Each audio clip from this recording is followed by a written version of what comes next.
headlines this week, not for the Emmy that he won on Sunday, but for a new book. In it, he blames last year's ugly rant against his daughter, Ireland, on a rare syndrome called PAS, but not everybody's buying that. And the Emmy goes to Alec Baldwin, 30 Rock. When he took the stage on Sunday to accept his Emmy, Alec Baldwin was on top of the world. But what a difference a few days make. Now, on a book tour, he's coming under fire. The 30 Rock actor is in trouble for a promise to ourselves, his new book chronicling a 7-year custody battle with ex Kim Basinger over their now 12-year-old daughter, Ireland. In the book, Baldwin argues for equal rights for fathers in court and calls the family law system a, quote, disgraceful mess. He also cites parental alienation syndrome, or PAS, a term to describe the manner in which one parent will turn the child against the other parent. I'm going to straighten your out when I see you. Last year, Baldwin left a notoriously nasty voicemail ripping into his young daughter. You are a rude, thoughtless little pig. He blames his behavior on the alienation syndrome, saying at the time he was frustrated with being driven away from his daughter. And this crap you pull on me with this phone situation that you would never dream of doing to your mother. But children's and women's rights groups are outraged. They say the syndrome is a cop-out, often used by bad or abusive parents to gain custody of their kids. So, is PAS just BS? Or should this be a real concern in family court? Well, joining us now is Sam Sears, who he says he suffers from this parental alienation syndrome. And Sam's son Bill is here joining us as well. Okay, so Sam, you were married for, what, 10 years? Yeah, about 10 years. And it was an unhappy marriage. And Started out happy, turned out not happy. I don't understand that. And so what happened? Towards the end of the marriage, and as you're going through a divorce, it got pretty nasty. Yeah, it got very nasty. Actually, it all started, we got separated in 2000. And almost immediately, some of the talk going from both of us about each other was happening in front of the kids. And I realized a couple of months in that, you know, I didn't like what I was saying, and actually told my kids, you know, if I'm saying things about your mother that you don't like or that are wrong, please tell me. What were some of the things that you would say? You know, things like, well, you know how your mother is, you know, saying things like, well, you know, she's very high-strung, or she's wrong on this, you know, general things. Did it get worse than that? I'm sure it did. Bill can probably Bill? address it. How bad did it get, Bill? Well, I mean, it would get to the point where it was, the stuff that I saw as the worst is he was almost acting like he was in high school.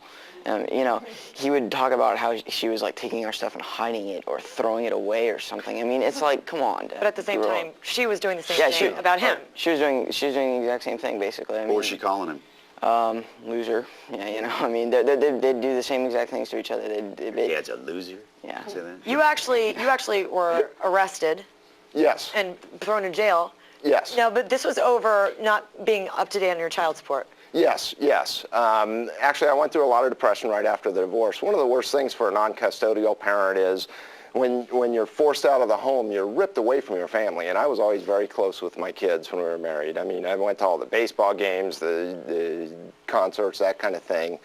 And, you know, I made my payments, but I got behind.